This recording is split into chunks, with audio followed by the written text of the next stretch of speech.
Compañeros de viejos 132 de Catepec empezaron a brigalear en las casillas en las cuales se les había comentado que había irregularidades, con el fin de poder documentarlas vía fotografía o video y poderse definir y que se tomaran pues las acciones pertinentes para estas situaciones ilícitas. Entonces, la situación después empeora cuando alrededor de las 6 de la tarde, ya habiendo recorrido algunas casillas, nos presentamos con una de las casillas que pareció ser una de las más importantes en Ecatepec, que es la 1321, donde según nos informaban habían 10,000 votos en juego, ¿no? Entonces nosotros al llegar ahí, porque nos habían comentado que habían varias irregularidades, vamos a entrar a la escuela y no se nos permite la entrada. Al ver que traíamos playeras del 132, una persona que se identificó como observadora del PRI, y negó la entrada porque no teníamos la acreditación formal por parte del ICI como observadores, entonces no podíamos pasar. Entonces, pues empezó ahí a haber jaloneo. Las personas que estaban... no, la situación fue una iniciativa ciudadana, o sea, era solo checar las casillas, documentar, ni siquiera acercarse a las urnas, ni mucho menos a las boletas, ¿no? ¿Pero ingresaron la casilla como observadores? No la casilla como observadores, estar en los alrededores checando la situación que pasaba. En la esquina, ¿qué tan lejos de la casilla para imaginarnos lo que estaban haciendo? Bueno, pues nosotros estábamos alrededor de 20 metros, o sea, ni siquiera teníamos contacto con las personas, los funcionarios de casilla. Llegaron a acercarse con nosotros personas del IFE, solamente para pues platicar con nosotros de qué era lo que estábamos haciendo, y no tuvimos bronca absolutamente con nadie, hasta que llegamos a la casilla de la escuela de María Ricardo Flores Magón. Entonces ahí empezó a haber como jaloneo, personas que habían ido a votar, la verdad, nos apoyaron bastante, decían que éramos estudiantes, que nos respetaran, ¿no? Porque lo que estábamos haciendo, pues no era nada malo, no estábamos ofendiendo a nadie, metiéndonos con nadie. Entonces la gente se quedó con nosotros, de repente empezó a llegar bastante policía, llegaron a hacer 12 patrullas, entre ellas camionetas y como 2 nada más vehículos normales, y de repente llegaron 2 contingentes, un contingente de aproximadamente 30 personas, personas que venían uniformadas con playeras de la selección negra, y un grupo más pequeño de unos 15 20 personas que traían playeras verdes de la selección igual. Había personas que nos informaban que estas personas eran cadetes de la escuela policía de Teclán o una situación así. Entonces, pues nos empezamos a preocupar, y más que la gente se llegaba a acercar con nosotros y nos empezaba a dar información que, bueno, hubiera sido cierta o falta, pues era preocupante, ¿no? Y que teníamos que hacer notar, como el hecho de que había estas personas que metían a una casa, salían de 3 en 3 con alguna situación que les daban allá dentro, alguna cosa.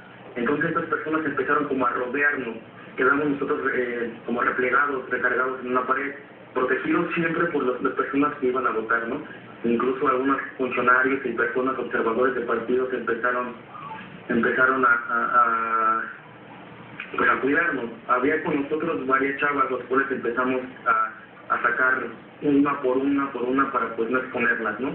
Y al final nos quedamos nada más los chavos que íbamos y pues ya, o sea, la situación ahí, nunca hubo contacto con nosotros verbal, ni físico, ni de los policías, ni de estas personas, pero o sea, la intimidación de ellos para con nosotros, nos veían agresivamente, hacían como que calentaban para golpear a alguien. Había personas que traían las manos repletas de anillos como para hacerse de boxer, mismos son que eran boxers, o sea, se me hace algo que no va. Incluso personas de la policía traían pues las metralletas en la mano, o sea, a mí la verdad se me hace algo absurdo, porque nosotros éramos alrededor de 15 17 personas, entonces la mayoría eran chavos de preparatoria, incluso de chavos de secundaria con nosotros, que ellos querían formar parte de y estar con nosotros. ¿Cuántos eran, Ricardo?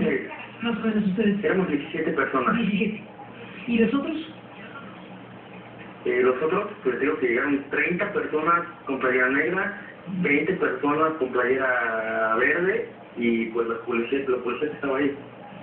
Después esa información que se tiene que corroborar, pero nos llegó esa información a nosotros por parte de los mismos ciudadanos, que nos informaban que pues esas personas, al darse cuenta que es una ocasión importante, ellos iban directamente por las urnas. Entonces nosotros probablemente estuvimos en un lugar equivocado, en el momento equivocado, o fue bueno, porque hicimos que se reconocieran los hechos en ese momento y pues lo que es actualmente el municipio de Ecatepec, ¿no? Sí, la situación es delicada, desde luego, Gerardo, por la narración que haces, por la narración que escuchamos también de tu compañero en el Estado de México más temprano, y todo este conjunto de cosas que tendrá que esclarecerse, pero ciertamente no parece ninguna buena señal lo ocurrido en Ecatepec con estas personas con mensajes intimidantes y la situación que ustedes han vivido. ¿Estuviste, digamos, retenido en esa zona? ¿Cómo describirías la situación en términos personales? Bueno, pues en términos personales, definitivamente, pues lo que estaba pensando simplemente era tratar de proteger a los chavos más chicos que estaban con nosotros, ¿no? Y en el apoyo, porque se vio bastante la unidad por parte de las personas que estaban ahí, nos arroparon completamente, ¿no? Y eso es algo que se aplaude, nos rodearon, ellos nos cubrieron, nos protegieron. Entonces, la verdad, aunque sí hubo parte de miedo, pues sabíamos que estábamos seguros, pues estábamos con personas que iban a protegernos, así como nosotros lo hemos hecho para con los demás ciudadanos. Pues no perdemos la comunicación, Gerardo Paredes Olvera, la noche todavía continúa. Cualquier cosa que tengan que informar o reportar o comentar, estamos abiertos con estos micrófonos, y por lo pronto te agradezco mucho esta comunicación donde nos narras lo que acabamos de escuchar.